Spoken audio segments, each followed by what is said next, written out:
Hello friends, let us now learn some important points about neonatal hypothermia. When do you call the baby's temperature has neonatal hypothermia? We call it if the axillary temperature is less than 36.5 degrees Celsius in a neonate, then we call it as hypothermia.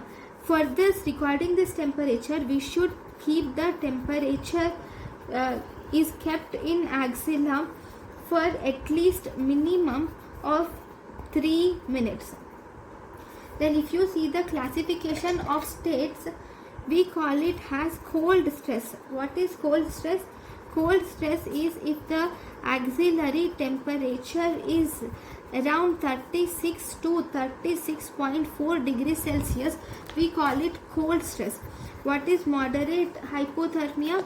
Moderate hypothermia is if the temperature is between 32 to 35.9 degrees Celsius, then it is moderate hypothermia.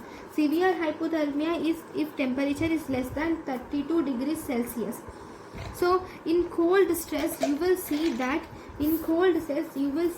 the abdomen is warm but the soles are cold to touch.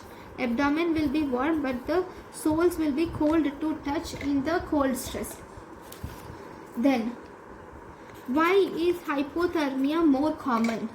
So hypothermia is more common because the infants have large surface area.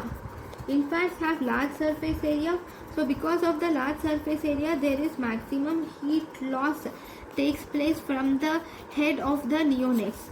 Then the neonates have lesser subcutaneous tissue, especially if you see the IUGR babies or small for gestational age babies or preterm babies, you will see less subcutaneous tissue, and they are also vulnerability to get exposed to the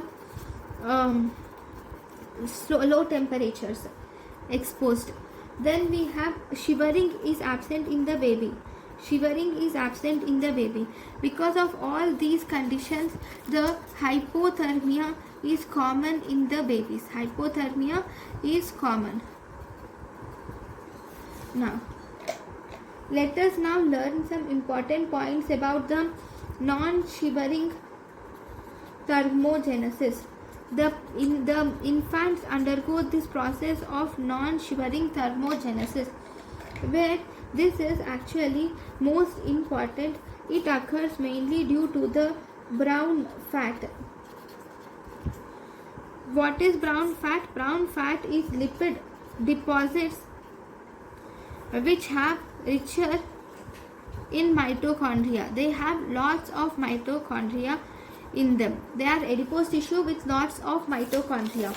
So if you were asked what is the list of the areas which are richer in brown fat, if you see these, brown fat is richer in axilla, groin, nape of the neck. It is more in axilla, groin, nape of the neck. It is also more in interscapular area, and also it is seen more around the kidneys and also around the major blood vessels. You will see that this brown fat is more.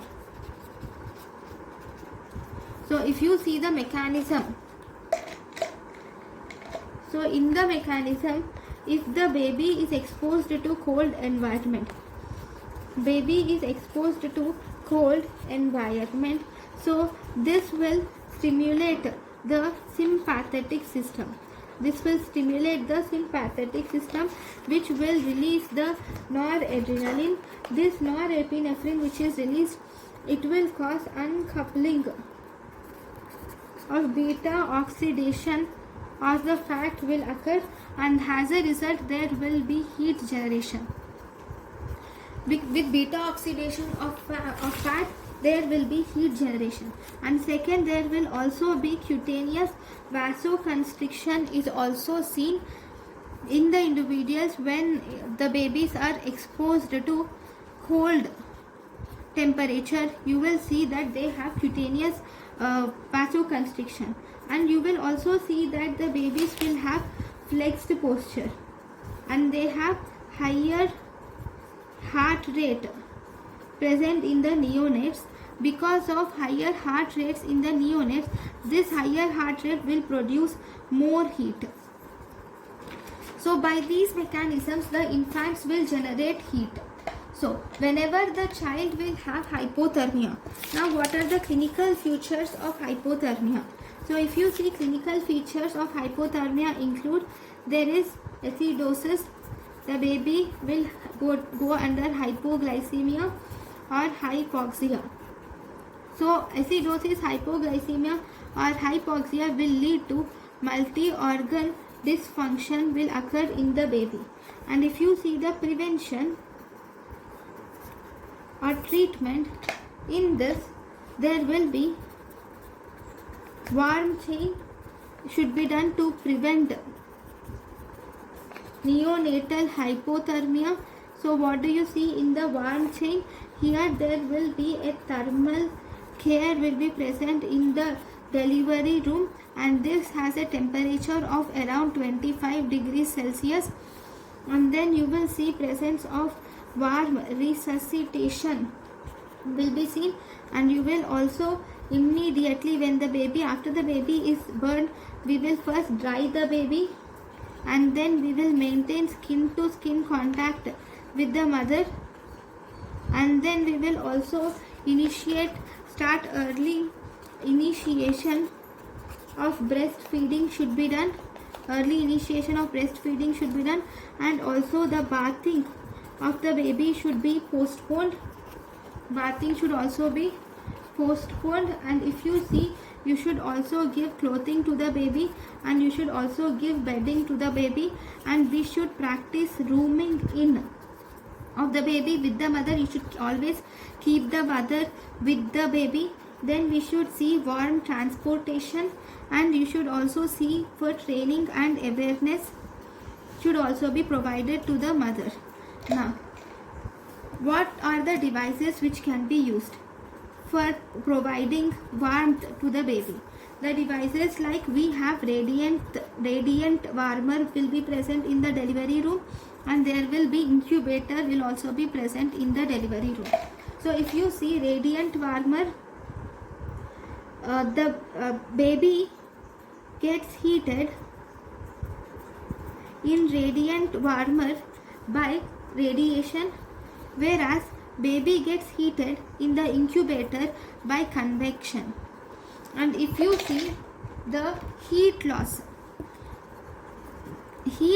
occurs in the incubator through radiation, whereas heat loss occurs in the radiant warmer by convection.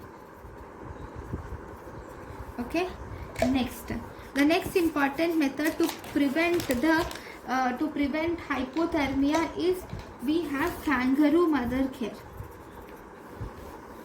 Kangaroo mother care should be given. So in kangaroo mother care, we will encourage skin to skin contact between the mother and the baby, and then or caregiver, I mean mother and the baby mainly, and it is indicated for all stable low birth weight babies. It is indicated for all stable low birth weight babies.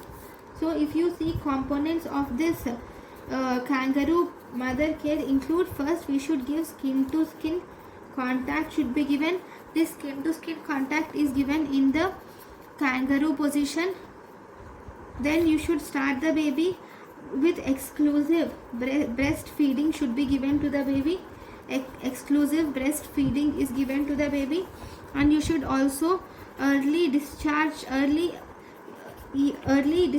of the baby from the hospital.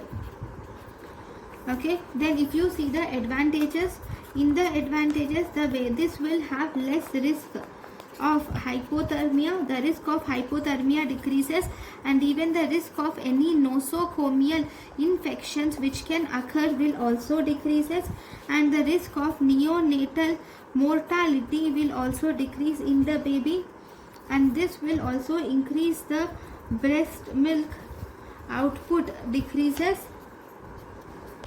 And here the exclusive, this will have increased exclusive breast feeding rates also increases. The breastfeeding rates will also increase with this, and this will also shorten the length of hospital stay. The length of hospital stay is shortened, and this will also increase the mother child bonding. Now this is about the kangaroo mother care. Then if you were asked what is the normal temperature of neonate, the normal temperature of neonate is 36.5 to 37.5 degrees Celsius. Then what is the delivery room temperature? Delivery room temperature is equal to 25 degrees Celsius. Then what is the nursery temperature or NICU temperature? Nursery or NICU temperature is 22 to 26 degrees Celsius.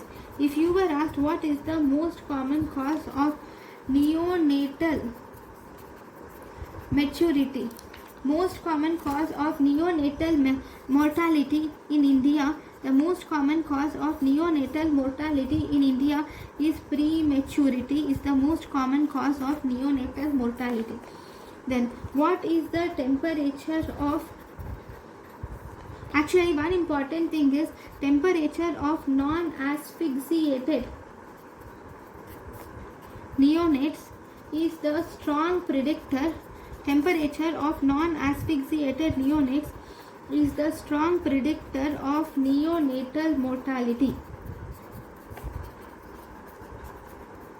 at all gestational age. Okay, so these are the important points about hypothermia. Then if you see there is a one liner which has come in the previous year. What is thermoneutral environment? What is thermoneutral environment? Thermoneutral environment is here the range of temperature. It is the range of temperature at which a neonate has minimum basal metabolic rate, least oxygen requirement, and the baby can still able to maintain the normal temperature. So this is about the thermoneutral environment. Thank you for watching.